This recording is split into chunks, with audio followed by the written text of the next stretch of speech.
Ma'am division नहीं मांगा गया विपक्ष की तरफ से, वॉइस वोट से ओम बिरला लोकसभा स्पीकर बने, प्रधानमंत्री ने बधाई भी दी, कॉर्पोरेशन की बात कही, उनको भी बधाई दी 2 बार चुनने के बाद। कैसे देखती हैं आप? मैं भी अपनी पार्टी की तरफ से बधाई देती हूँ। संख्या बल तो नहीं था, इसीलिए नहीं मांगा गया। अदरवाइज कोशिश तो ये थी कि डिप्टी स्पीकर हमारी तरफ से होते तो बहुत अच्छा लगता। विपक्ष से सहयोग मांगा जा रहा है, माननीय प्रधानमंत्री जी भी बार बार बोल रहे हैं, तो विपक्ष का भी सहयोग करना चाहिए था, उनकी भी सुननी चाहिए। जब संख्या बल नहीं था, उम्मीदवार उतारा गया, इसके बाद कल बैठक भी हुई इंडिया ब्लॉक के सभी दलों की, उसके बावजूद जो आप लोगों ने उतारा, तो क्या ये सिंबॉलिक तौर पे आप लोग कर रहे थे, कुछ संदेश देने की कोशिश की? नंबर के पहले हाँ, ये एक परंपरा रही है, संसदीय परंपरा की विपक्ष की मांग करे तो डिप्टी स्पीकर विपक्ष का होना चाहिए। और पिछले दिनों की बात अलग थी, इस बार काफ़ी बहुमत से मतलब काफ़ी संख्या बल है विपक्ष के पास। ऐसे में विपक्ष की जो मांग है, और देखिए 8 बार के सांसद हैं, उनको ये सम्मान मिलना चाहिए था, क्योंकि प्रोटेम स्पीकर भी जिनको बनाया गया वो 7 बार के थे। तो इसलिए विपक्ष के पास दूसरा कोई विकल्प नहीं था, एक संदेश देना था कि भविष्य में इस तरह से ना हो, विपक्ष की भी सुनी जाए, क्योंकि पिछले 5 साल तक कोई डिप्टी स्पीकर तो थी नहीं। इस बार उम्मीद की जा रही थी कि सत्ता पक्ष इस पर सहमत होंगे, लेकिन अंतिम समय तक वो नहीं हुई।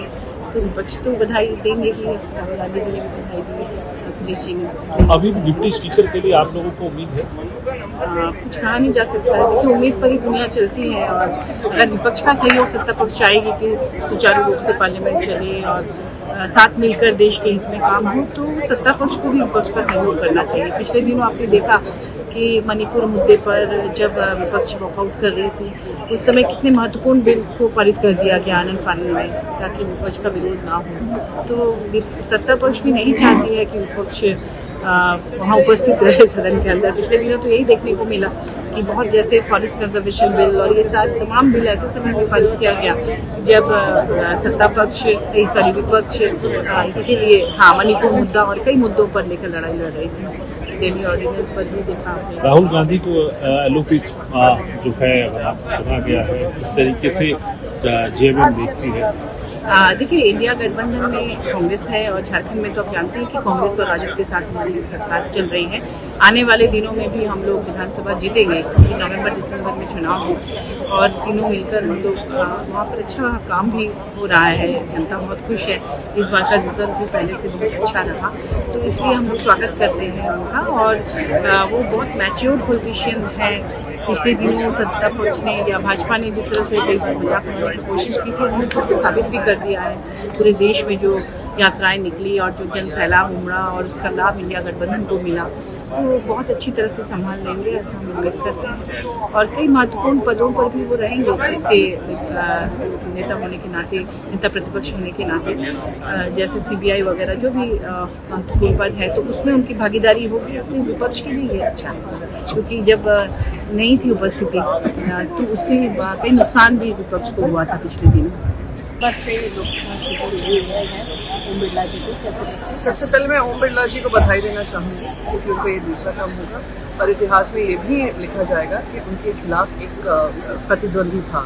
ये कंसेंसस वाला इलेक्शन नहीं था उनके लिए, और ख़ास करके इसलिए कि भारतीय जनता पार्टी को लग रहा है कि उनको वही उसी तरीके का बहुमत मिला था जो फर्स्ट टर्म और सेकेंड टर्म में मिला है। उनको याद दिलाना ज़रूरी था कि अब यही सिर्फ किताब है जिसके आधार पर उनको चलना पड़ेगा। डिप्यूटी स्पीकर का जो रिवाज रहा है, डिप्यूटी स्पीकर विपक्षी पक्ष से होता है, वो उसका उनको हमें कॉन्फिडेंस देना होगा। इसलिए हमने अपना कैंडिडेट खड़ा किया था। हम जानते थे हमारे पास आखिरी कम है, पर ये ध्यान दिलाना जरूरी था कि अब जो भी बातचीत होगी सत्ता पक्ष और विपक्ष में, पार्लियामेंट्री प्रोसीजर्स के अनुसार और संविधान को आगे रखना। एक बात राहुल गांधी जी ने कही कि हमारी भी वॉइस बहुत स्ट्रांग हुई, कि नंबर बढ़ा है, हमें उम्मीद है, आशा है कि हमें भी बोलने का मौका दिया जाए। जी बिल्कुल, जो राहुल गांधी जी ने एज एन एलओपी कहा है, वो हम सबकी मन की बात है कि अब जो होगा जन की बात होगी, और जनाधार पे होगी, और जनाधार के हिसाब से विपक्ष को भी इतनी बड़ी जिम्मेदारी दी है जितनी सत्ता पक्ष है। He hails from the farming community, it's a common man speaker. That is what I want to insist upon. Opposition has fielded K. Suresh, but Fielded? democratic process. K. Suresh ji. Yes, it is a democratic process which we wanted to have as a deputy speaker, but they have not considered our request.